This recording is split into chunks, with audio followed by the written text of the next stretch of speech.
तो दोस्तों आज मैं आपको एक कहानी सुनाने वाला हूँ। ये कोई नॉर्मल कहानी नहीं है। इसमें ना एक हीरो है ना एक विलन।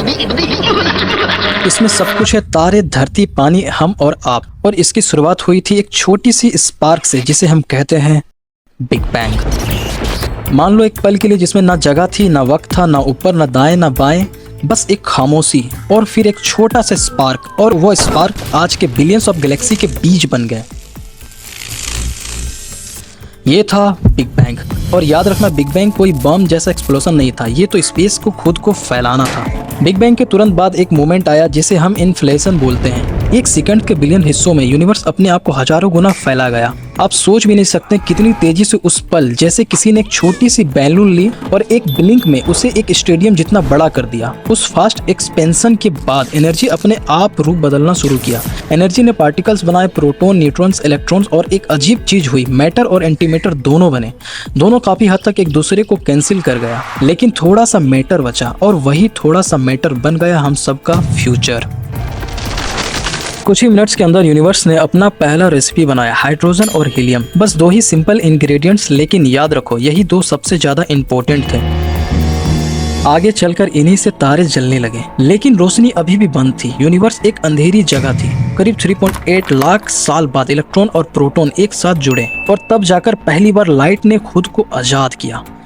और वही पहली रोशनी आज भी हम तक आती है, कॉस्मिक माइक्रोवेव बैकग्राउंड के रूप में, जैसे यूनिवर्स ने अपनी बचपन की सेल्फी खींचकर हम तक भेज दी हो। फिर शुरू हुआ ग्रेविटी का गेम। थोड़ा सा अनइवन पॉइंट्स, थोड़ी सी डेंसिटी की अलग अलग जगह। ग्रेविटी ने उन्हें खींचना शुरू किया, गैस क्लाउड्स बने, कोलैप्स हुए और पहला स्टार जल उठा।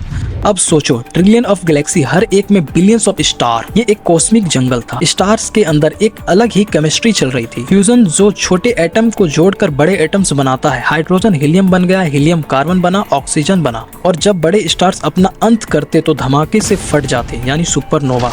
और उस धमाके में बनने वाले एलिमेंट्स स्पेस में बिखर जाते हैं। इसी बिखरने की वजह से धरती के पहला पत्थर बना और वही एलिमेंट्स हमारी बॉडी का पार्ट बन गए। यानी तुम और मैं लिटरली स्टार्स के टुकड़े हैं, यानी स्टार डस्ट।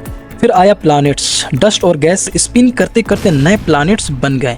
उसमें से एक था अर्थ। अर्थ पर पानी था, राइट्स टेम्परेचर था, एटमॉस्फेयर था, और वही एनवायरनमेंट एक केमिस्ट्री लैब बन गया। मॉलिक्यूल्स ने जोड़कर पहला सेल बनाया और फिर धीरे धीरे लाइफ इवॉल्व होती गई, प्लांट्स, एनिमल और ह्यूमंस तक। अब बात करते हैं प्रूफ की। एडविन हबल ने देखा कि गैलेक्सी हमसे दूर जा रही है, यानी यूनिवर्स एक्सपैंड कर रहा है। पेंजिस और विल्सन ने एक फेंट सिग्नल डिटेक्ट किया, CMB, जो बिग बैंग का लेफ्ट ओवर रेडिएशन है।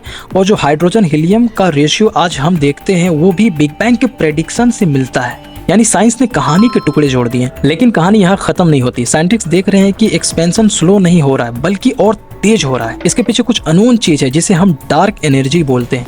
और गैलेक्सीज के अंदर भी एक्स्ट्रा मास है जो हमें नजर नहीं आता, यानी डार्क मैटर। अभी तक हम इन्हें समझ नहीं पाए, मतलब अभी भी कहानी के कुछ पेज खाली हैं। एक बात मुझे हमेशा हैरान करती है, जो कार्बन तुम्हारी चाय में है, जो ऑक्सीजन तुम अभी सांस ले रहे हो, और जो आयरन तुम्हारे खून में है, ये सब स्टार्स ने बनाए हैं। तुम सिर्फ एक छोटी सी बॉडी नहीं हो, तुम उसी कॉस्मिक फैमिली के मेंबर हो, यानी हम और आप। और जब तुम आसमान में तारे देखते हो या पेड़ के नीचे बैठते हो, सोचो तुम भी उन्हीं के कहानी का एक चैप्टर हो। तो दोस्तों, यूनिवर्स एक छोटी सी शुरुआत से आज एक मैसिव कॉस्मोस तक आया और अभी भी कहानी चल रही है। कौन जाने अगले पेज में क्या लिखा। जब भी तारे देखो या अपनी हाथ देखकर सोचो, एक बार याद रखना, हम सब एक ही कहानी का हिस्सा है। साइंस ने कैसे बताया और कुदरत ने क्यों का फील दिया। तो दोस्तों, यूनिवर्स एक छोटी सी शुरुआत से आज मैसिव कॉस्मो तक आया है। Big bang, inflation, particles, Galaxy, planet और लाइफ। कुदरत इसी फ्लो पे चल रहा है और क्या पता कहानी और अभी भी लिखी जा रही है। अल्लाह के एहतराम में हम सब एक कहानी के कैरेक्टर हैं। इस कहानी में अल्लाह का व्यू पॉइंट से ना कोई हीरो है ना कोई विलन। लाइफ एक जर्नी है, एक मिस्ट्री है, और हमारे डिसीजन हमें अच्छा या फिर बुरा बनाने की ताकत रख रहा है। तो दोस्तों, आज के लिए इतना ही। आई होप कि ये छोटा सा कहानी आपको पसंद आया हो जो मैंने अपने तरफ से आपको दिखाया।